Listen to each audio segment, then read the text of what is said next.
Indian ദേശീയ പതാകയ്ക്ക് സമാനമായ കൊടി രാഹുൽ ഗാന്ധിയുടെ കോൺഗ്രസോ NCPയോ ആരും തന്നെ ഉപയോഗിക്കാൻ പാടില്ല. ഇന്ത്യയുടെ ദേശീയ പതാകയായി കാവിക്കൊടിയാകണം എന്നാണ് എൻ്റെ വ്യക്തിപരമായ അഭിപ്രായം.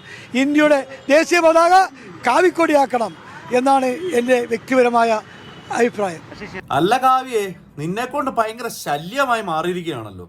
എൻ്റെ പൊന്നളിയ, ആദ്യം നിങ്ങളുടെ ആ കൊടിയുണ്ടല്ലോ, അതിനകത്ത് നമ്മുടെ ദേശീയ പുഷ്പമായിരിക്കുന്നത്.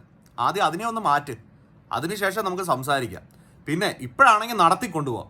ഇനി കുറച്ചുകൂടെ കഴിഞ്ഞ് കഴിഞ്ഞാൽ ചിലപ്പോൾ ചങ്ങലയൊക്കെ ഇടേണ്ടി വരും.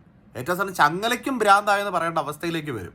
അന്ന് പാലക്കാട് തെരഞ്ഞെടുപ്പ് നടക്കുന്ന സമയത്ത് ഞാനാണ് പാർട്ടിയിലെ ഏറ്റവും മുതിർന്നവൻ, ഞാനാണ് വലിയ കൊണാണ്ടർ, എന്നെ നിങ്ങളെല്ലാവരും കൂടെ തഴഞ്ഞില്ലെന്ന് ചോദിച്ചുകൊണ്ട് പാർട്ടിക്കാരെ മുഴുവൻ തെറി വിളിച്ചുകൊണ്ട് മാധ്യമപ്രവർത്തകരുടെ മുന്നിൽ ഇന്ന് പ്രസംഗിച്ചയാളാ. ഇനി ഏറ്റവും അവസാനം കാവിക്കളസം വേണം ഇന്ത്യയുടെ ഔദ്യോഗിക വസ്ത്രം എന്നൊക്കെ പറയൂ അവന്മാര്. അതിനിടയ്ക്ക് അയാൾ പറയുന്ന കേട്ടു ഇന്ത്യൻ പതാകയിൽ കാവിയാ ഉള്ളതെന്ന്. കാവി അല്ലണ്ണ, കുങ്കുമം, സാഫ്രൺ എന്ന് പറയും, സാഫ്രൺ. ഇതൊക്കെ ഞാൻ ആരോടാ പറയുന്നേ? തലയ്ക്കകത്ത് ചാണകം മാത്രമുള്ള ഈ ടീമിനോടൊക്കെ ഇതൊക്കെ പറഞ്ഞു കൊടുത്താൽ ഞാനും കൂടെ മണ്ടനായി പോകും.